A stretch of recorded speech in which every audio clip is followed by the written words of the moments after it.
বন্ধুরা, আগের পর্বে আমরা দেখেছিলাম গিরিগো অ্যাপ কিভাবে স্কুল পড়ুয়া শিক্ষার্থীদের জীবন বিষণ্ণ করে দিয়েছে। একের পর এক ইচ্ছে পূরণ হচ্ছে, তারপরে শুরু হয়ে যাচ্ছে মৃত্যুর কাউন্টডাউন। কিন্তু এই অভিশাপের শেষ কোথায়? কে এই রহস্যময়ী লাল পোশাকের মেয়েটি?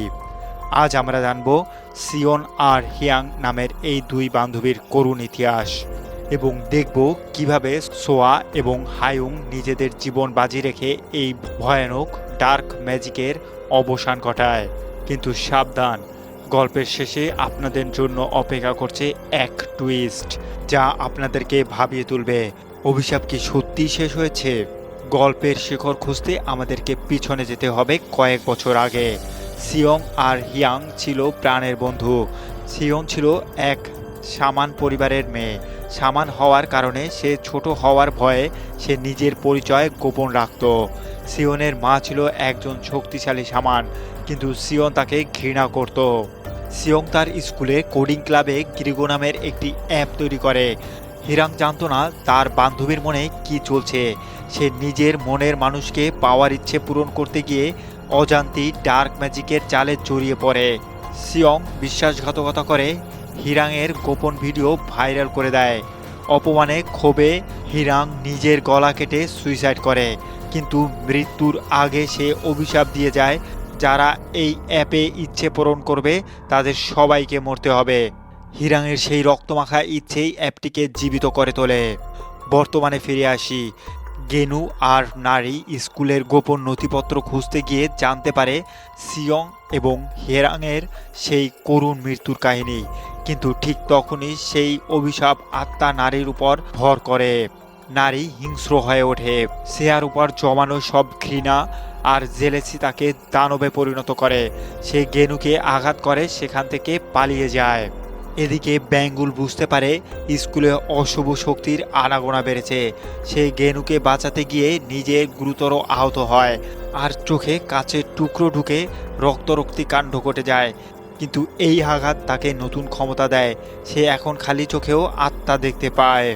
সেয়া আর গেনু বুঝতে পারে হিরাংয়ের সেই পুরনো লাল ফোনটি হলো অভিশাপের চাবিকাঠি। তারা রেইনবো উইন্ডো খুঁজে বের করে যেখানে হেরাংয়ের ভিডিওটি করেছিল, কিন্তু আত্মাটি তাদের পথ আটকে দেয়। অভিশপ্ত আত্মা একটি খালি গাড়ি চালিয়ে তাদের অ্যাক্সিডেন্ট করানোর চেষ্টা করে। সেয়াকে বাঁচাতে গিয়ে ব্যাঙ্গুলের পেটে লোহার রড ঢুকে যায়। মুমূর্ষ অবস্থায় ব্যাঙ্গুল সোয়াকে নির্দেশ দেয় ফোনটি ধ্বংস করার। সেয়া সেই ঘরে প্রবেশ করে। সেখানে আগে থেকেই ওত পেতেছিল পজেসড নারী। শুরু হয় দুই বন্ধুর মরণপণ লড়াই। লড়াইয়ের এক পর্যায়ে সেয়ার হাতের রক্ষাবাচক বা সাদা সুতোটি ছিঁড়ে যায়। সাথে সাথেই সেয়ার আত্মা চলে যায় সেই ভয়ানক অন্ধকারে, যেখানে সে বিভ্রম দেখতে পায়। গেনু, হানজু আর নারী তাকে বলছে সব ঠিক হয়ে গেছে, কিন্তু সেয়া বুঝতে পারে এটি একটি ফাঁদ। এদিকে হাইয়ং দূর থেকে বুঝতে পারে সেয়া বিপদে আছে।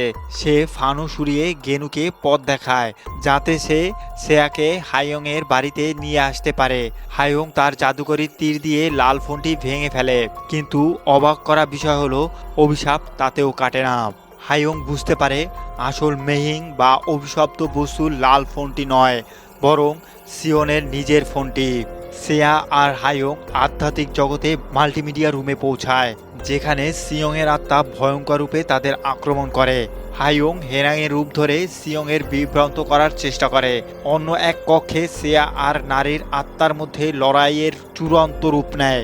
আত্মরক্ষার্থে সেয়া নারীকে আঘাত করতে করতে মেরেই ফেলে। এরপর সে খুঁজে পায় আসল ফোনটি। হাইয়ং নিজের শরীরকে বর্ম হিসেবে ব্যবহার করে সিয়ংকে চাপটে ধরে এবং জাদুকরি তীর দিয়ে নিজেকে এবং সিয়ংকে বিদ্ধ করে। সেয়ার হাতে থাকা তীর দিয়ে অভিশপ্ত ফোনটি ধ্বংস করে। এক বিকট চিৎকারে সিয়ংয়ের আত্মা ছাই হয়ে যায় এবং চিরতরে অভিশাপ থেকে মুক্ত হয় স্কুলটি। বেশ কিছুদিন পর নারী আর হিয়ামুখকে হারিয়ে বন্ধুত্বের বৃত্ত ছোট হয়ে এসেছে। সেয়া, হানজু আর গেনু সুস্থ হয়ে স্কুলে ফেরে। ব্যাঙগুলো সুস্থ হয়ে ওঠে এবং সে এখন খালি চোখে আত্মা দেখতে পায়। তারা সবাই মিলে মৃত বন্ধুদের আত্মার শান্তির জন্য রিচুয়াল পালন করে। মনে হচ্ছিল সব শেষ, কিন্তু গল্পের শেষে দেখা যায় মিনসু নামের সেই ছেলেটি স্কুলের গোপন পথ দিয়ে ভিতরে ঢোকে একটি ফোন খুঁজে পায়। সেটি ছিল নারীর ফোন। ফোনের স্ক্রিন অন করতেই জ্বলে ওঠে সেই পরিচিত লোগো, গিরিগো। তবে কি অভিশাপ শেষ হয়নি? কে জানালো মিনসুকে এই ফোনের খবর? এই সব প্রশ্নের উত্তর মিলবে সিজন 2-তে। ততক্ষণ পর্যন্ত রহস্যের সাথেই থাকুন। ভিডিওটি ভালো লাগলে সাবস্ক্রাইব করুন আর লাইক দিয়ে আমাদের পাশে থাকুন। কমেন্ট করে জানিয়ে দিন আমাদের ভিডিওটি আপনাদের কাছে কেমন লেগেছে। ধন্যবাদ, দেখা হবে পরবর্তী কোনো ভিডিওতে।